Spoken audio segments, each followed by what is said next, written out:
1986ರಲ್ಲಿ ನಾಪತ್ತೆಯಾಗಿ ಕೊಳೆತ ಸ್ಥಿತಿಯಲ್ಲಿ ಮೃತದೇಹವಾಗಿ ಪತ್ತೆಯಾದ ಪದ್ಮಲತಾರ ಕಳೇಬರವನ್ನು ತೆಗೆದು ಆಕೆಯನ್ನ ಅತ್ಯಾಚಾರಗೈದು ಕೊಲೆ ನಡೆಸಿರುವವರನ್ನ ಪತ್ತೆ ಹಚ್ಚಿ ನ್ಯಾಯ ನೀಡುವಂತೆ ಪದ್ಮಲತಾ ಸೋದರಿ ಇಂದ್ರಾವತಿ ಅವರು ಸೋಮವಾರ ಬೆಳ್ತಂಗಡಿ ಎಸ್ಐಟಿ ಕಚೇರಿಗೆ ದೂರು ನೀಡಿದ್ದಾರೆ. 38 ವರ್ಷಗಳ ಹಿಂದೆ ಎಸ್ಡಿಎಂ ಕಾಲೇಜು ಉಜಿರೆಯಲ್ಲಿ ದ್ವಿತೀಯ ಪಿಯುಸಿ ಓದುತ್ತಿದ್ದ ನನ್ನ ಸಹೋದರಿ ಪದ್ಮಲತಾ 1986 ಡಿಸೆಂಬರ್ 22ರಂದು ಉಜಿರೆ ಕಾಲೇಜಿಗೆ ಹೋದವಳು ಸಂಜೆ ಧರ್ಮಸ್ಥಳ ತನಕ ಬಂದು ನಾಪತ್ತೆಯಾಗಿದ್ದಳು. ಆಕೆಯ ಮೃತದೇಹ 1987ರ ಫೆಬ್ರವರಿ 17ರಂದು ನೆರಿಯ ಹೊಳೆಯ ಬದಿಯಲ್ಲಿ ಕೊಳೆತ ಸ್ಥಿತಿಯಲ್ಲಿ ಪತ್ತೆಯಾಗಿತ್ತು. ಪದ್ಮಲತಾ ಅಪಹರಣ, ಅತ್ಯಾಚಾರ, ಕೊಲೆ ಆಗಿರುವ ಕಾರಣ ಆಕೆಯ ಅಸಹಜ ಸಾವಿಗೆ ಕಾರಣರಾದ ನೈಜ ಆರೋಪಿಗಳನ್ನು ಪತ್ತೆ ಹಚ್ಚಲು ಆಗ್ರಹಿಸಿ ಸಿಪಿಎಂ ಮುಖಂಡರು ಆಗಿದ್ದ ನನ್ನ ತಂದೆ ದಿವಂಗತ ದೇವಾನಂದ ಅವರು ಸಿಪಿಎಂ ನೇತೃತ್ವದಲ್ಲಿ ಹಲವಾರು ಹೋರಾಟಗಳನ್ನು ರೂಪಿಸಿದರು. ಹೋರಾಟಕ್ಕೆ ಮಣಿದ ಸರ್ಕಾರ ಕೊನೆಗೆ ಪ್ರಕರಣದ ತನಿಖೆ ನಡೆಸಲು ಸಿಒಡಿ ತನಿಖೆಗೆ ಆದೇಶಿಸಿತ್ತು. ಈ ಬಗ್ಗೆ ವಿಧಾನಸಭೆಯಲ್ಲಿ ಆಗ ಚರ್ಚೆ ಕೂಡ ಆಗಿತ್ತು. ಅವತ್ತಿನ ಸಚಿವ ರಾಚಯ್ಯ ಅವರು ಧರ್ಮಸ್ಥಳ ಗ್ರಾಮದ ಬಳಿಯಾರದಲ್ಲಿ ಇರುವ ನಮ್ಮ ಮನೆಗೆ ಬಂದು ನ್ಯಾಯ ಕೊಡಿಸುವ ಭರವಸೆ ನೀಡಿದ್ರು. ಆದರೆ ಕೊನೆಗೆ ತನಿಖೆಯಲ್ಲಿ ಅಪರಾಧಿ ಪತ್ತೆ ಆಗದ ಪ್ರಕರಣ ಅಂತ ವರದಿ ನೀಡಿ ನಮಗೆ ನ್ಯಾಯ ಸಿಗದಂತಾಗಿತ್ತು.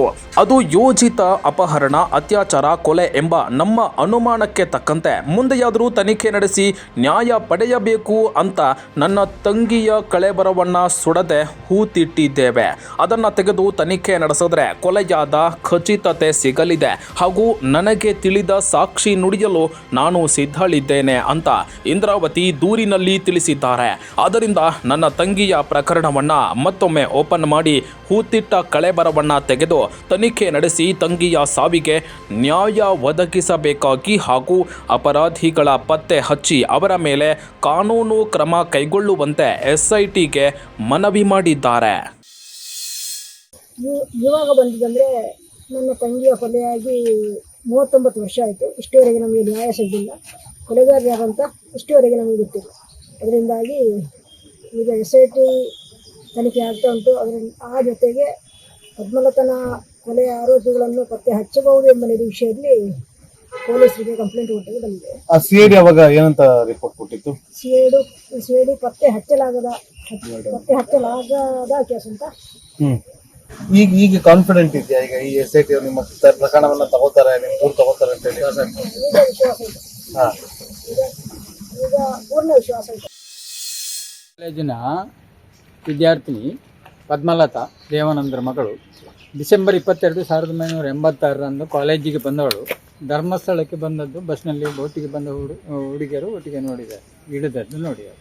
ಆಮೇಲೆ ಕಣ್ಮರೆಯಾಗಿದ್ದಾಳೆ. ಮತ್ತು ಫೆಬ್ರವರಿ 17, 1987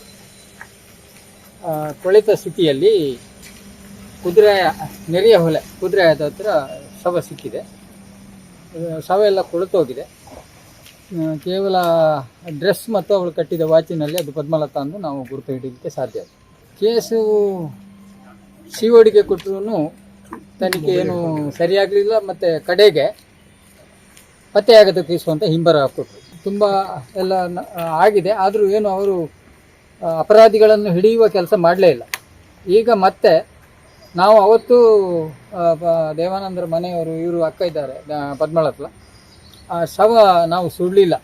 ಶವ ಇದ್ರೇ ಮತ್ತೊಮ್ಮೆ ಪೋಸ್ಟ್ ಮಾರ್ಟಮ್ ಎಲ್ಲ ಮಾಡ್ಬೋದು ಅನ್ನೋ ಲೆಕ್ಕಾಚಾರದಲ್ಲಿ ಊತಿಟ್ಟಿದೆ. ಅದಕ್ಕೆ ಮತ್ತೆ SIT ಈಗ ರಚನೆ ಆಗಿದೆ. ನೀವೇನಾಗಬೇಕು?